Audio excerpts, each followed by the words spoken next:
J'ai été surpris de voir des personnes sur des panels TikTok parler mal des Haïtiens, notamment des Africains. J'ai dit bien des Africains.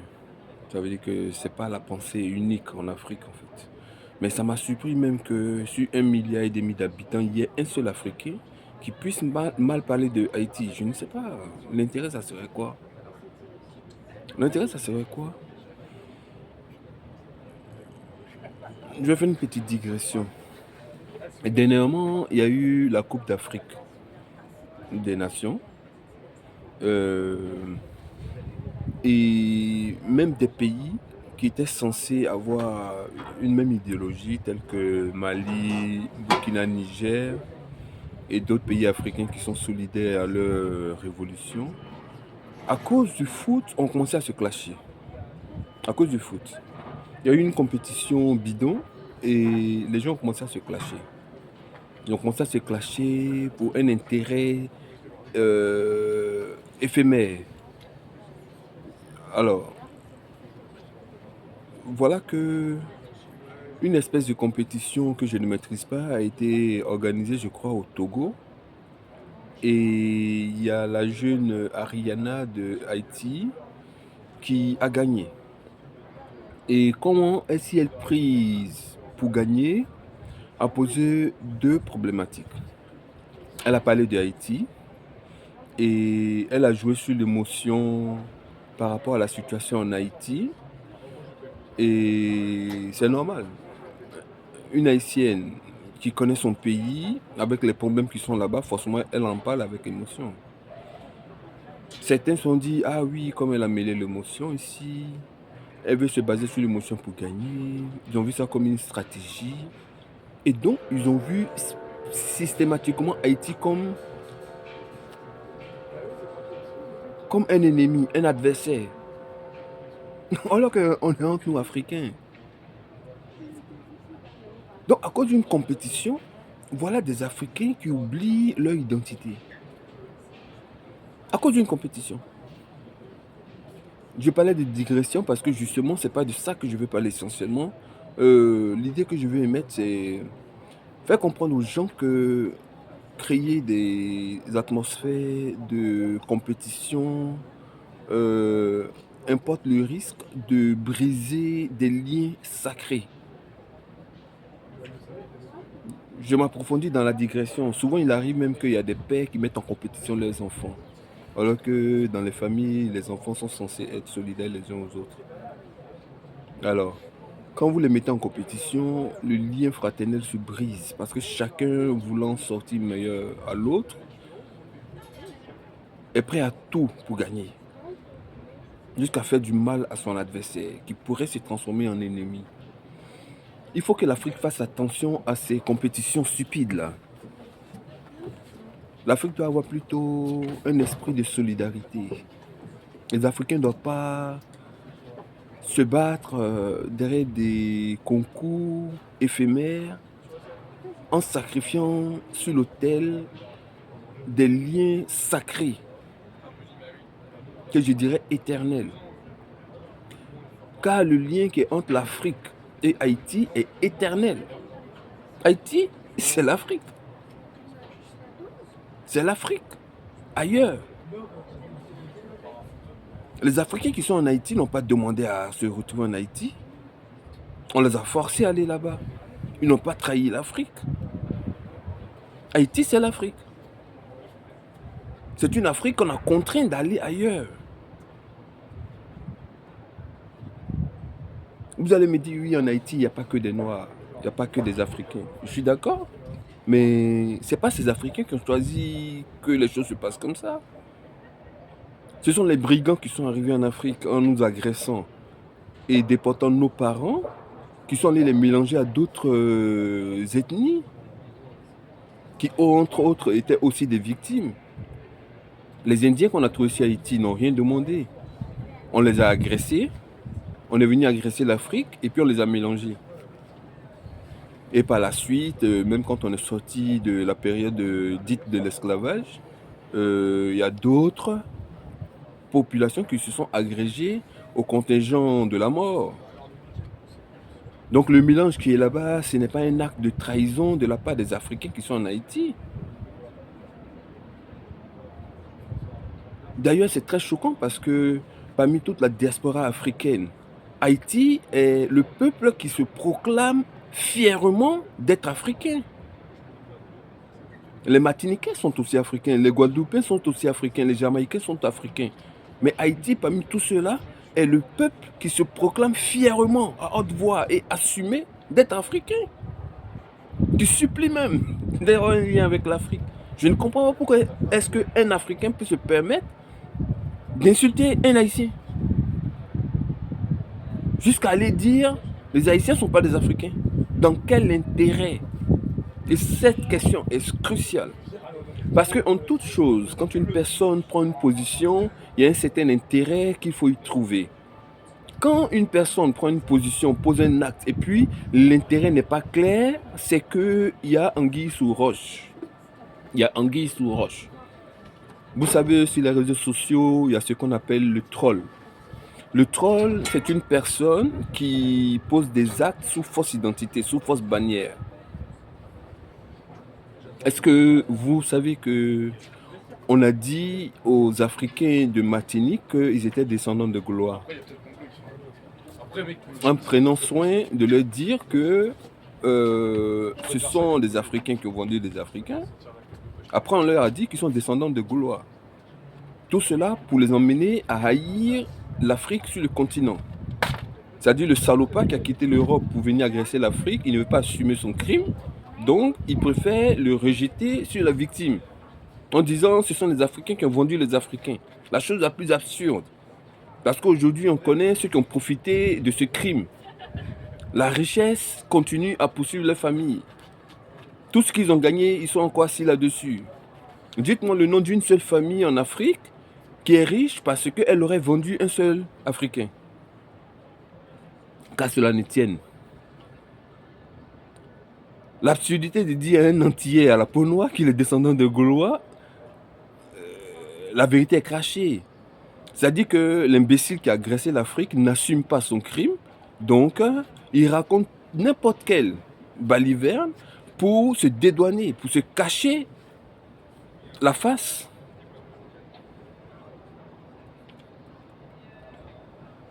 Mais dans quel intérêt font-ils cela?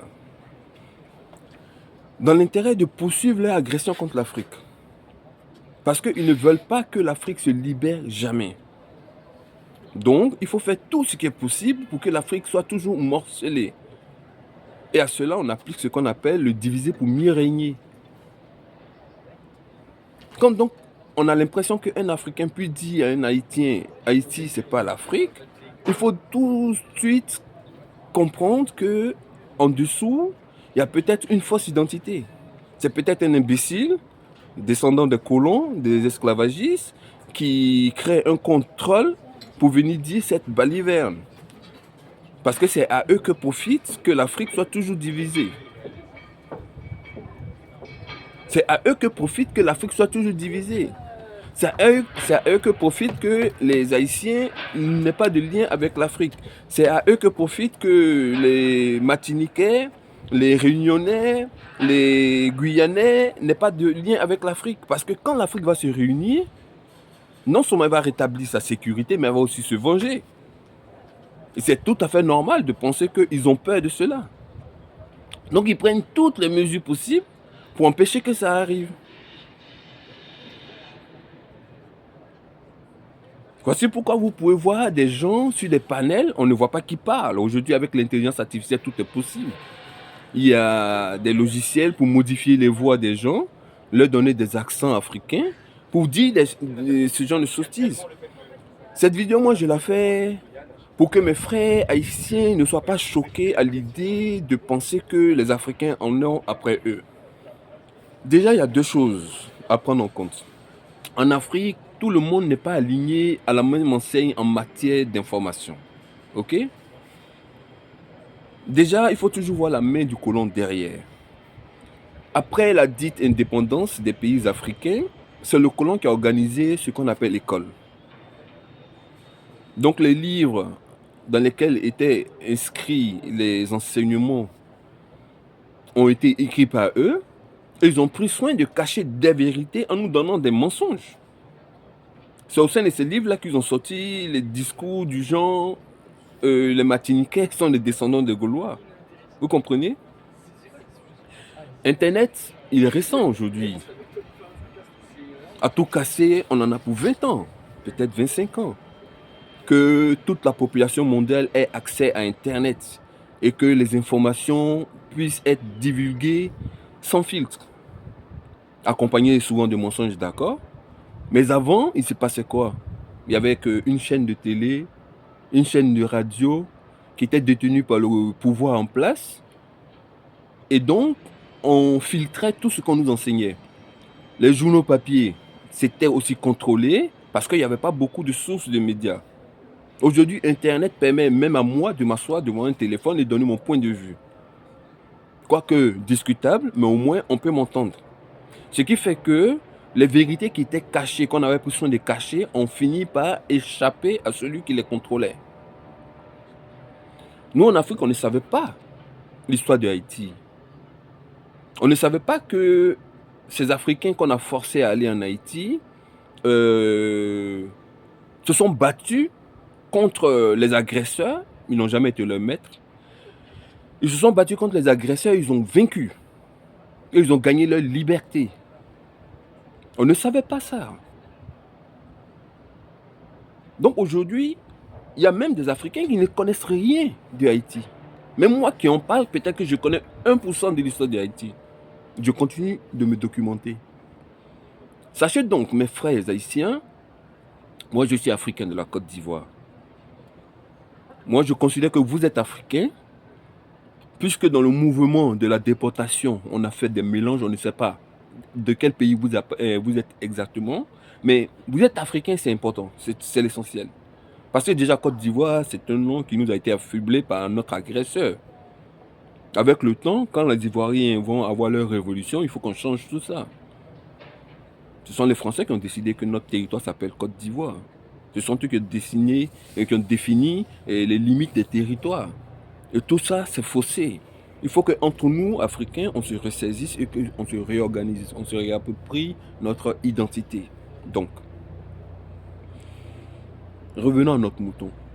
Quand vous entendez certains Africains sur des panels, malheureusement, il ne s'agit pas que de trolls, parce qu'il y en a qui s'affichent avec leur visage, ils font même des vidéos comme je suis en train de faire, avec mon opinion, et puis ils agressent Haïti. Un, c'est l'effet de compétition, parce qu'il y a un jeu, chacun veut gagner, et on se met les bâtons entre les roues obligatoirement. Ce qui est très bête, mais malheureusement, ça existe. C'est un peu lorsque Olympique de Marseille peut jouer contre n'importe quelle équipe et puis au stade, les gens se bastonnent. Entre eux Français, vous voyez, c'est la même chose. Du coup, les propos que vous avez entendus de la part de certains Africains qui ont parlé mal de Haïti, c'est juste à cause de l'esprit de la compétition. Qu'il va falloir qu'on apprenne à contrôler. En dehors de cela, il n'y a aucun Africain qui ait un intérêt de chasser Haïti en disant Haïti, c'est pas Afrique. Donc, ceux qui l'ont fait, qui ne sont pas des trolls, soit ils l'ont fait par ignorance, mais pire, il y en a qui l'ont fait en ayant vendu leur âme. Parce que malheureusement, ça existe, des Africains qui acceptent une cagnotte pour vendre les siens. Il y a une trace de cela dans l'histoire, et c'est sur cela que se basent nos agresseurs, qui prétendent que l'Africain a vendu l'Africain. Lorsque l'Allemagne avait assiégé la France, il y a des Français qui ont collaboré avec les Allemands. Il y a des Français qui dénonçaient des Français en disant aux Allemands « Ah, il y a ceux-là qui sont en train de s'organiser contre vous. » Et on les prenait, on les mettait au poteau. Mais on n'a jamais entendu dire que les Français ont vendu les Français. Quand on est face à l'Afrique, on n'a pas de retenue, on crache les mots le plus stupidement possible parce que l'Afrique ne doit jamais être respectée. Ce ne sont pas nous, les Africains, qui allons contribuer à cette mascarade. Donc, mon message à mes frères haïtiens, rassurez-vous, pour l'instant, les pays africains sont dirigés par des gens qui ne sont pas totalement dignes, qui sont en acquaintance avec les ennemis de l'Afrique, c'est-à-dire les dirigeants occidentaux. Je dis bien dirigeants occidentaux parce que le plus souvent la population ne sait même pas ce qui se passe en Occident. Et bien s'ils savent ce qui se passe, ils ne peuvent rien faire. C'est comme nous aussi. Il y a des choses qu'on sait, on ne peut rien faire. Quand on est en Afrique et qu'on entend dire que ça se passe mal en Haïti, ça nous fait mal au cœur. Mais on ne peut rien faire, pour le moment, en tout cas. Rassurez-vous donc, car la majorité de vos fils, de vos pères, de vos mères africains vous aiment et ils vous reconnaissent comme étant des leurs. Qui parmi vous, à cause du fait qu'il soit métis, se refute d'être africain, on ne peut pas l'obliger à se sentir africain, lui on le laisse. Mais nous savons que la majeure partie des Haïtiens se reconnaissent en Afrique. Et quand demain l'Afrique va réussir à se libérer vraiment, à l'instar de l'AES, c'est-à-dire le Mali, le Burkina, le Niger, des mesures seront prises pour qu'il y ait une vraie connexion entre Haïti et l'Afrique. Des voyages seront facilités pour que des Africains aillent en Haïti et que des Haïtiens aillent en Afrique. Et pas seulement en Haïti. Martinique, Guadeloupe, Guyane, Jamaïque, nos frères afro-américains. Maintenant, il y a des détails qu'il faut bien expliquer. Il est arrivé souvent que des Haïtiens et des Antillais, en Afrique, quand on dit Antillais, c'est toute la diaspora qu'on appelle Antillais. Ça nous facilite le langage. Voilà. Sinon, on sait bien que les Caraïbes existent et après, nous ne sommes pas experts en géographie, donc pardonnez-nous. Quand on dit Antillais, on globalise tout. Ça ne veut pas dire qu'on pense que vous avez toute la même histoire et les mêmes tendances. Pardonnez-nous ces détails-là pour faciliter le débat. Ok? Voilà. Quand nous, on était à l'école en Afrique et qu'on nous enseignait ce qui est arrivé à l'Afrique, ça nous a fait mal au cœur de savoir que les Européens sont venus nous agresser et ils ont déporté nos parents. On ne pouvait rien faire, mais c'est une plaie qui est restée dans notre cœur. Et quand on a su que les descendants de ceux qui ont été déportés vivent en Europe, c'est-à-dire Martinique, Guadeloupe, Guyane et tous les dom-toms, francophones, anglophones, lusophones, etc., le souhait de chaque Africain, en tout cas dans la majorité, c'était de renouer dès que possible. C'est-à-dire, le jour qu'un Africain quitte l'Afrique et qu'il va en Europe, en Amérique, son premier désir, c'est de renouer avec ses frères et ses sœurs. Le problème, c'est que ce n'est pas aussi facile que ça. Parce que chacun a grandi dans des environnements différents, culturellement, économiquement, socialement, etc. Et donc, la séparation est profonde. Il ne suffit pas qu'on se rencontre physiquement pour que ça se fasse. De ce fait, on a eu le temps de désinformer, d'intoxiquer nos frères déportés en leur faisant croire que l'Afrique s'était organisée pour vendre ses fils. Et que c'est pour cela qu'eux se sont retrouvés en dehors de l'Afrique. En plus, à eux, outre à leur mentir en leur disant que l'Africain a vendu l'Africain, on a présenté par le biais de la télévision une Afrique qui est toujours dans la misère. Les guerres, les maladies, la faim, etc. etc. Du coup, il est tout à fait normal qu'un Antillais, je dis bien globalement parlant, ne soit pas chaud pour renouer avec l'Afrique. Je ne comprends même pas pourquoi est-ce que Haïti est tant lié avec l'Afrique malgré toutes ces propagandes. Bon, certainement parce qu'ils ont gagné leur guerre très tôt. Donc le venin de l'ennemi n'a pas eu trop de profondeur comme chez d'autres. Je pense que c'est logique de penser ça.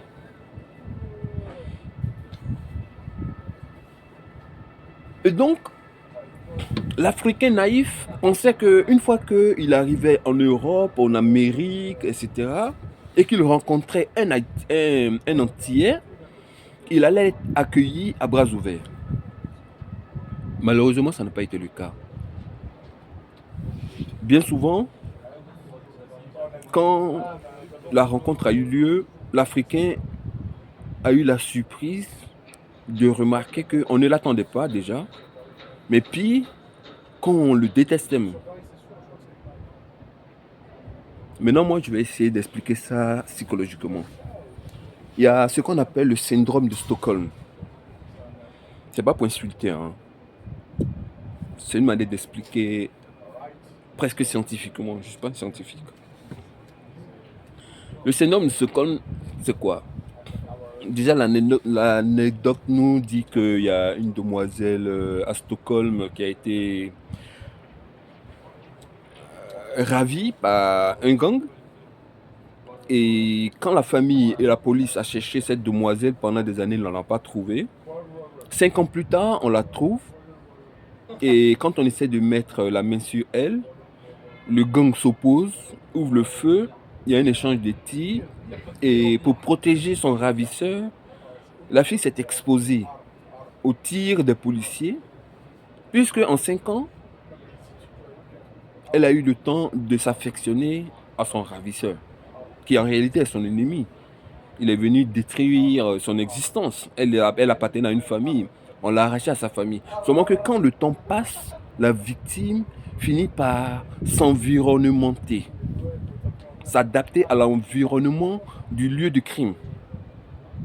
Parce que 5 ans au milieu des ravisseurs, c'est beaucoup.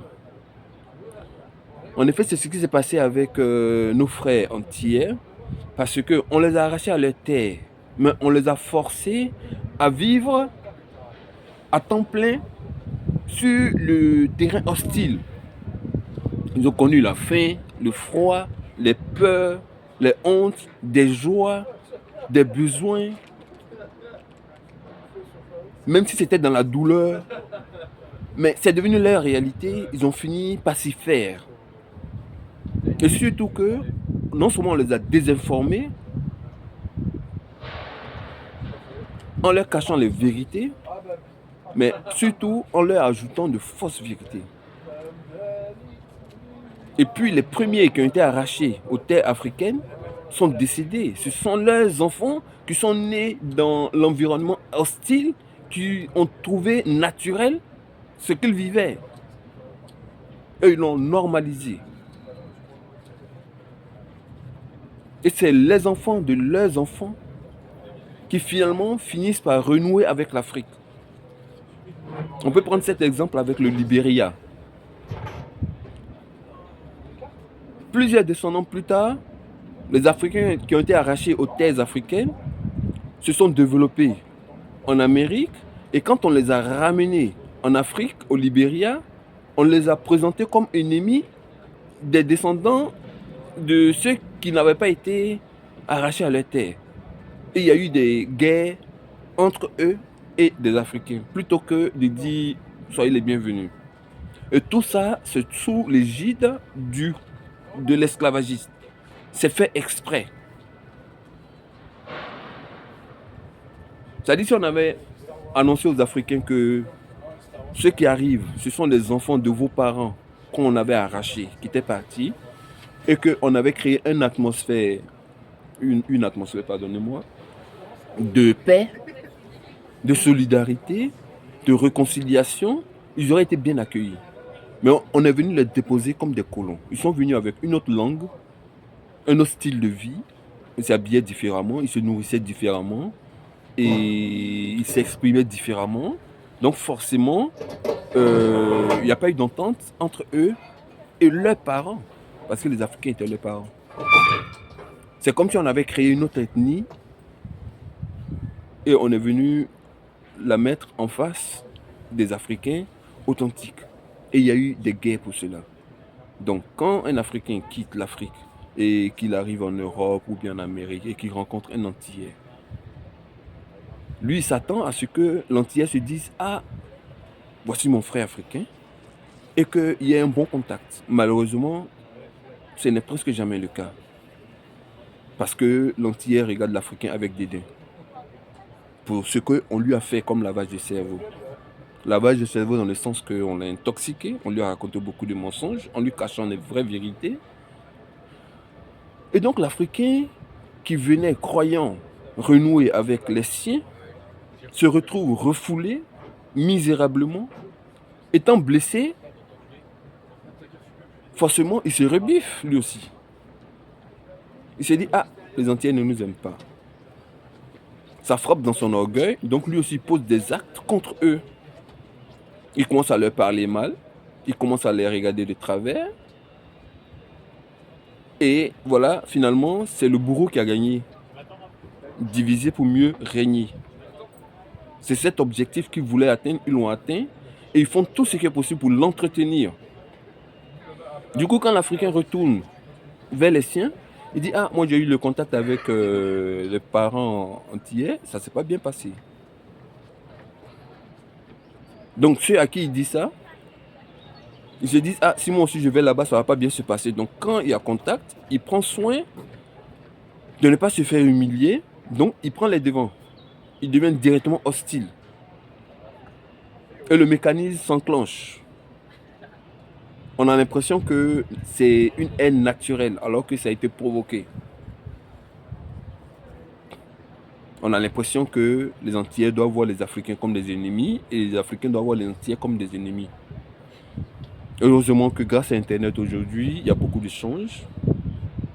Et qu'aux Antilles, il y a des Antillais, je dis africains parce que ce sont des Africains, qui ont compris tout ce qui s'est passé et qui ont commencé à se racheter en prenant les mesures nécessaires pour rétablir la bonne relation avec les leurs de l'Afrique.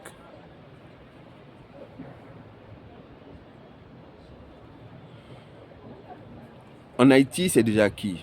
Je pense que 95% des Africains qui sont là-bas n'ont pas de problème avec l'Afrique. En Martinique, en Guadeloupe, il y a encore du travail, mais on n'est pas vraiment tabula rasa. Ceci pour dire que si jamais il arrivait que vous ayez un contact froid entre Antillais et Africains, c'est le fruit d'une machination dont vous devez avoir le caractère pour ne pas tomber dans le piège et surtout de surmonter les traquenards de l'ennemi parce que lui, ça l'arrange quand les Africains sont morcelés entre eux. Regardez déjà la Côte d'Ivoire et le Burkina Faso. Les Ivoiriens sont heureux de voir que les Burkinabés se sont vraiment libérés. Mais il y a quelques individus qu'on paie pour venir sur les réseaux pour agresser ouvertement les Burkinabés, faisant croire à l'ensemble des Burkinabés que c'est l'ensemble des Ivoiriens qui ne les aiment pas. Et puis il y a des clashs. Et on est toujours divisé entre nous et l'ennemi, lui, il est là, bien organisé pour continuer à nous dominer. Quand l'heure va arriver, l'Afrique prendra ses responsabilités et créera tous les ponts nécessaires pour renouer avec les siens. En Haïti, en Guyane, en Guadeloupe, en Martinique. Et moi, je vais encore plus loin. Nouvelle-Guinée, en Australie. Ça dit pas tous les Africains sont allés et qu'on croirait qu'ils ont été oubliés. Et le temps viendra où quiconque fera mal à un Africain saura qu'il a touché un homme. Pour l'instant, l'Afrique est tellement dominée que nous subissons dans le silence, on a l'impression que nous ne comptons pas. Mais le temps viendra où chaque goutte de sang d'Africain qui est tombé sera remboursée très cher. Donc pour finir le discours, à mes frères antillais haïtiens, ne tenez pas compte des discours que vous avez entendus dans les panels sur TikTok. En Afrique, tout le monde n'est pas forcément de bonne foi. Il y a forcément des brebis galeuses. comme dans toutes les sociétés. Il y a ceux qui se sont laissés entraîner par le venin des compétitions en matière de... Bon, je ne sais même pas de quel concours il s'agit, le concours auquel a participé Ariana. Ça ne m'intéresse pas trop, mais bon. Grâce à ce concours, Ariana a créé un lien avec l'Afrique. Elle a fait connaître Haïti à l'Afrique. Il y a beaucoup d'Africains qui ont découvert Haïti à partir de là, c'est grave. Mais c'est une vérité. Ceux qui en connaissent, en avaient entendu parler, n'ont pas plus d'informations que ça. Donc, nous avons le devoir d'approfondir la culture sur ces sujets. Les Haïtiens doivent connaître ce que c'est que l'Afrique et l'Afrique doit connaître ce que c'est que Haïti. Quand je dis Haïti, je parle de l'ensemble de la diaspora africaine. Et ne tombez pas dans le piège, naïf vous aussi, les frères martiniquais, de croire que quand vous allez venir en Afrique, ça va forcément bien se passer. Si par exemple vous voulez aller en Afrique pour investir, attention, il y a des personnes dégueulasses en Afrique. Ce sont des Africains, mais souvent qui ne pensent qu'à leur propre intérêt et vous pourriez vous faire escroquer.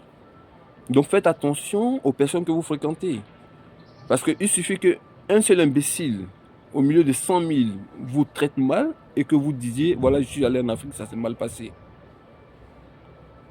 Donc soyez prudents, comme partout.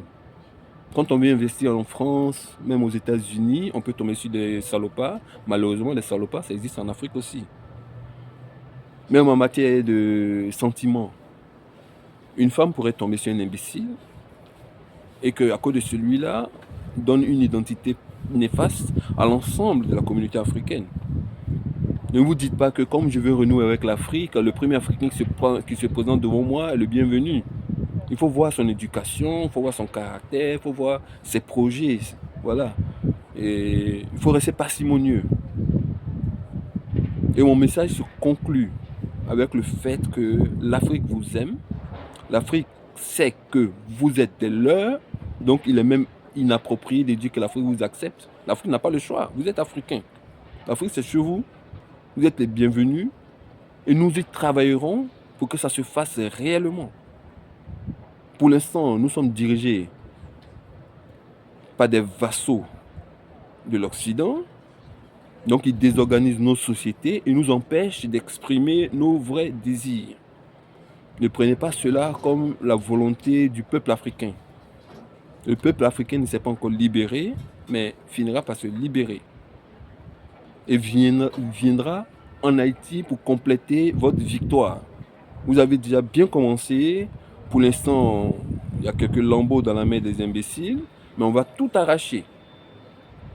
Vive l'Afrique et vive tous ses enfants.